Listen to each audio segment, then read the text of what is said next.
दुर्गम स्थलों पर भी विद्युत की अबाध उपलब्धता है। प्रदेश में विद्युत उपलब्धता क्षमता 24,108 मेगावाट हो चुकी है। दिनांक 20 दिसंबर 2024 को प्रदेश के इतिहास में सर्वाधिक 18,913 मेगावाट की आपूर्ति की गई। प्रदेश में पारेषण हानि मात्र 2.61% रह गई, जो पूरे देश में न्यूनतम है। निर्बाध विद्युत आपूर्ति के लिए revamped distribution sector scheme RDSS योजना को वर्ष 2025-26 तक पूर्ण किए जाने का लक्ष्य है।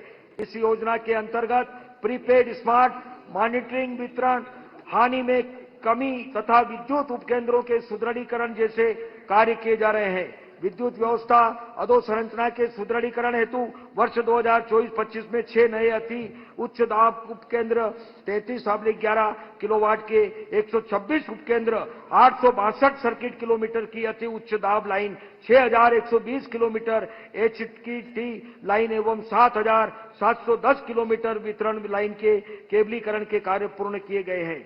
प्रदेश के नवकरणीय ऊर्जा की स्थापना क्षमता में भी अभूतपूर्व वृद्धि की है। विगत 12 वर्षों में नवकरणीय ऊर्जा के उत्पादन में 14 गुना वृद्धि हुई है। शाजापुर में 450 मेगावाट क्षमता का सोलर पार्क विकसित किया जा रहा है। 278 मेगावाट क्षमता की ओंकारेश्वर फ्लोटिंग सोलर परियोजना से विद्युत उत्पादन प्रारंभ हो चुका है। मध्य प्रदेश व उत्तर प्रदेश के मध्य 2000 मेगावाट क्षमता का सोलर पार्क विकसित किया जाएगा। मुरैना में प्रदेश के प्रथम सोलर पावर स्टोरेज संयंत्र की स्थापना की जा रही है। प्रधानमंत्री जनमन योजना के तहत प्रदेश के 2060 आदिवासी बहुल ग्रामों में सौर ऊर्जीकृत किए जाने का लक्ष्य है। ऊर्जा क्षेत्र के लिए वर्ष 2025-26 में रुपये 19,000 करोड़ का प्रावधान प्रस्तावित है। प्रदेश में वायु सेवा के माध्यम से यात्रा सुविधाओं का विस्तार किया जा रहा है, जिससे प्रदेश के शहरों तथा देश के महत्वपूर्ण शहरों के मध्य आवागमन शीघ्र तथा सुगम होगा। रीजनल कनेक्टिविटी योजना उड़ान के अंतर्गत प्रदेश के छिंदवाड़ा, नीमच, शहडोल, शिवपुरी, खंडवा, मंडला, झाबुआ एवं उज्जैन हवाई पट्टियों का विकास प्रगतिरत है। दतिया हवाई पट्टी को विमानतल के रूप में हवाई पट्टी पे किया गया है। गाय गोबर कर रही है एवं हवाई पट्टियां शिवपुरी हवाई पट्टी को विमानतल जल जीवन मिशन को लेकर इतना बड़ा घोटाला, 40,000 करोड़ से ज्यादा घोटाला, उसके बाद नहीं, आदिवासी क्षेत्र में पैसा नहीं, झूठे आंकड़े गिनाए जा रहे हैं। झूठे आंकड़े गिनाए जा रहे हैं। इसमें नया विजन नहीं है। शांति बनाए रखें, कृपया शांति बनाए रखें, घोटाला, कृपया शांति बनाए रखें।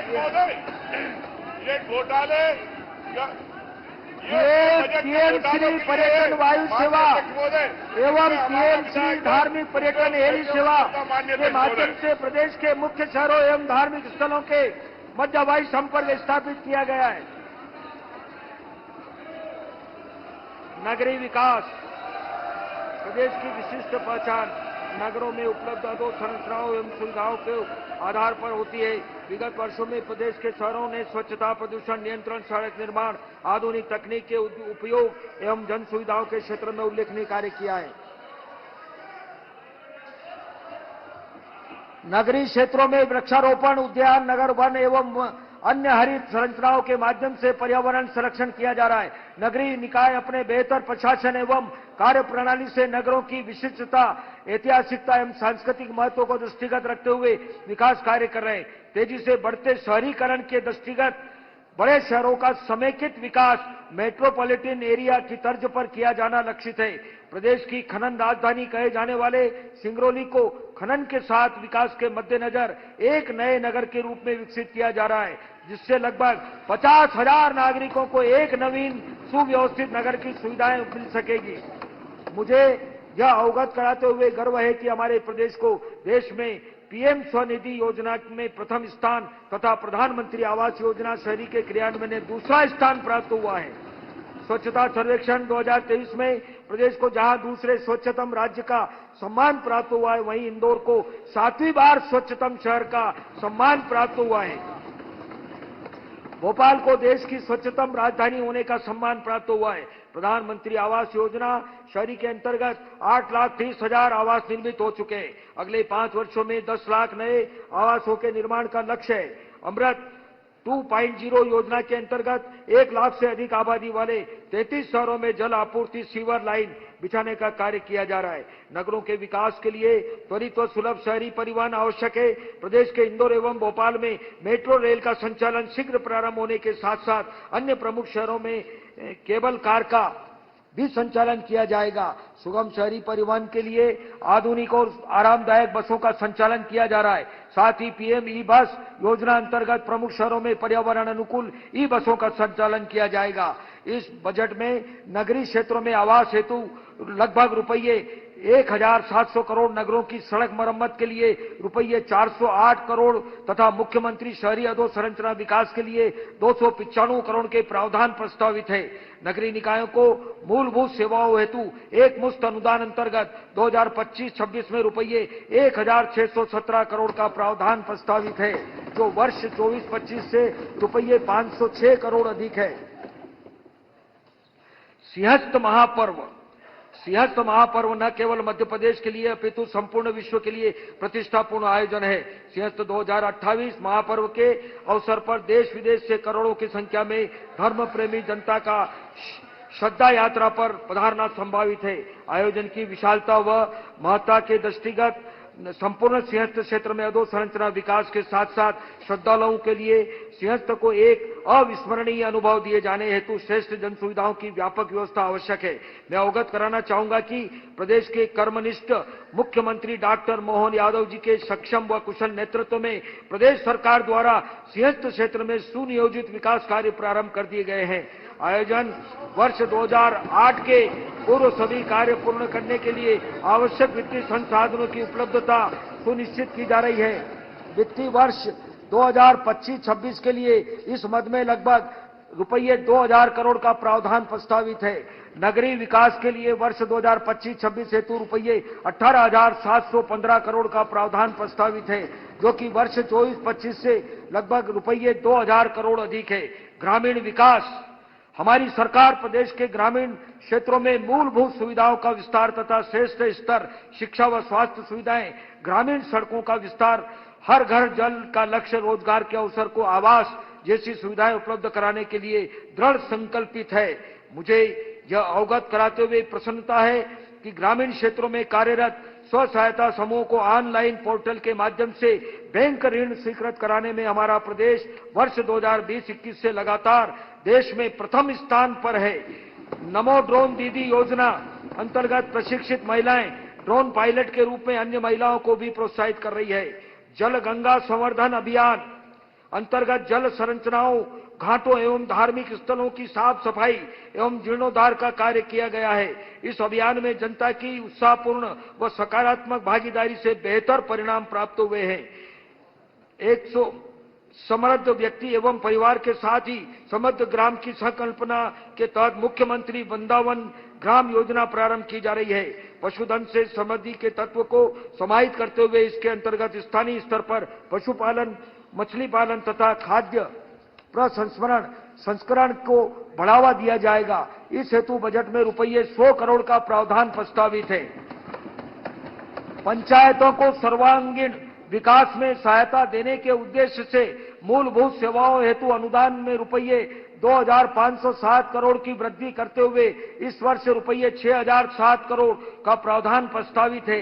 इसी क्रम में पंचायतों का वित्तीय सामर्थ्य बढ़ाने की दृष्टि से ग्राम स्वराज अभियान में कुल रुपये 238 करोड़ तथा अतिरिक्त स्टाम्प शुल्क वसूली अनुदान में रुपये 2,041 करोड़ का प्रावधान प्रस्तावित है।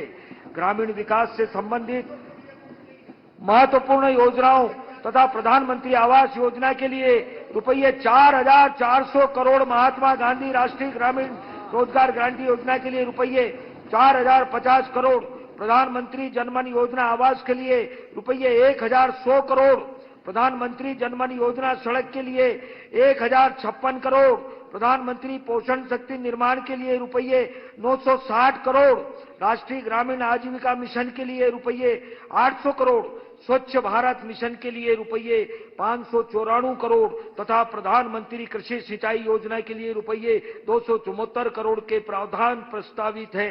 पंचायत एवं ग्रामीण विकास के लिए वर्ष 2025-26 में रुपये 19,000 50 करोड़ का प्रावधान प्रस्तावित है। स्वास्थ्य सेवाएं, हमारी सरकार स्वास्थ्य सेवाओं के विस्तार के साथ गुणवत्तापूर्ण चिकित्सा सुविधा की उपलब्धता भी सुनिश्चित करने की दिशा में निरंतर कार्य कर रही है। प्रदेश के 52 जिला चिकित्सालय, 161 सिविल चिकित्सालय, 348 सामुदायिक स्वास्थ्य केंद्र, 1442 प्राथमिक स्वास्थ्य केंद्र तथा 10,256 उप स्वास्थ्य केंद्रों में कुल 47,167 बिस्तर उपलब्ध हैं। इनके अतिरिक्त 539 शहरी स्वास्थ्य सेवाएं संस्थाएं भी कार्यरत है। इस वर्ष पचोर, अमजेरा, सिंगरौली एवं महेश्वर में नवीन चिकित्सालय, 34 नवीन स्थलों पर 50 बिस्तरी सामुदायिक स्वास्थ्य केंद्र तथा रीवा जिला चिकित्सालय में 100 बिस्तरी वार्ड का निर्माण भी प्रारंभ हो चुका है। उच्च जोखिम वाले दूरस्थ क्षेत्रों में निवासरत गर्भवती महिलाओं हेतु स्वास्थ्य सेवाओं में 249 बर्थ वेटिंग रूम स्थापित किए गए हैं। प्रदेश में 17 चिकित्सा महाविद्यालयों में एमबीबीएस पाठ्यक्रम के लिए 2,575 सीट्स एवं स्नातकोत्तर के लिए 1,337 सीट्स है। इस वित्तीय वर्ष में नीमच, मंदसौर एवं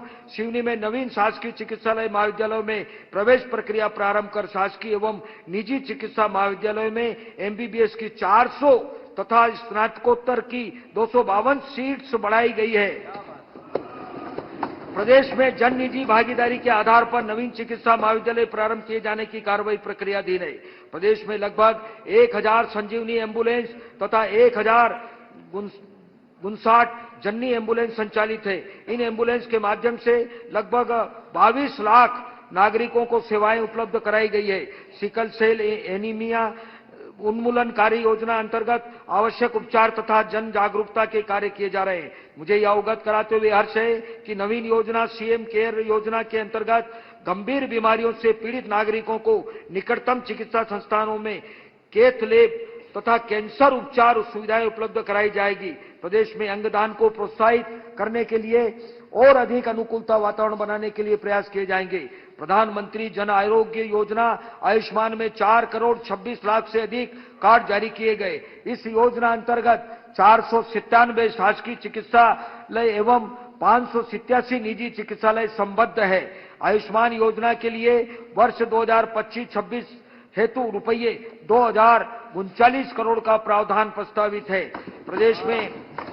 प्रदेश में गंभीर रोगियों को आपात स्थिति में उचित समय पर उच्च स्तरीय चिकित्सा उपलब्ध कराए जाने हेतु पीएम श्री एयर एम्बुलेंस सेवा प्रारंभ की गई है।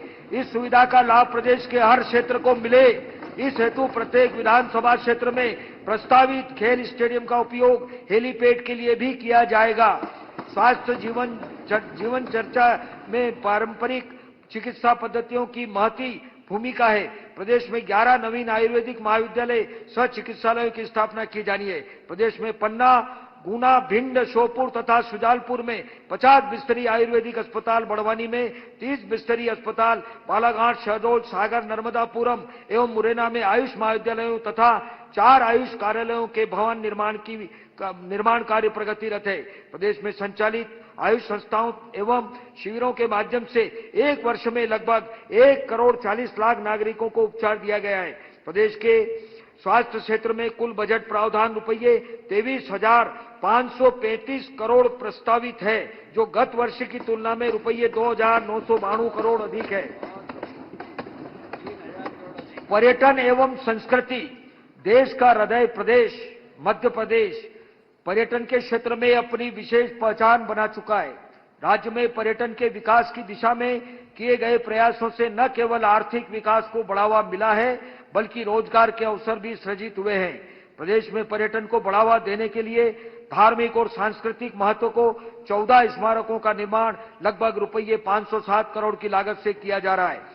विश्व के 12 ज्योतिर्लिंगों में से एक ओंकारेश्वर में उज्जैन के महाकाल लोक की तर्ज पर ओंकारेश्वर महालोक का निर्माण किया जाएगा। अद्वैत वेदांत दर्शन के प्रणेता आचार्य शंकर के जीवन दर्शन के प्रसार के उद्देश्य से संग्रहालय एवं आचार्य शंकर अंतर्राष्ट्रीय अद्वैत वेदांत संस्थान को विकसित किया जा रहा है। हमारी सरकार ने निर्णय लिया है कि मध्य प्रदेश में जहां जहां भगवान श्री कृष्ण के चरण पड़े, उन स्थानों को तीर्थ के रूप में विकसित किया जाएगा। इस हेतु श्री कृष्ण पाथेय योजना के लिए रुपये 10 करोड़ का प्रावधान प्रस्तावित है। इसी प्रकार राम पथ गमन योजना में प्रभु श्री राम के वन गमन पथ अंचल का विकास तथा धार्मिक नगरी चित्रकूट का समग्र विकास किया जाएगा। इस योजना के लिए रुपये 30 करोड़ का प्रावधान प्रस्तावित है।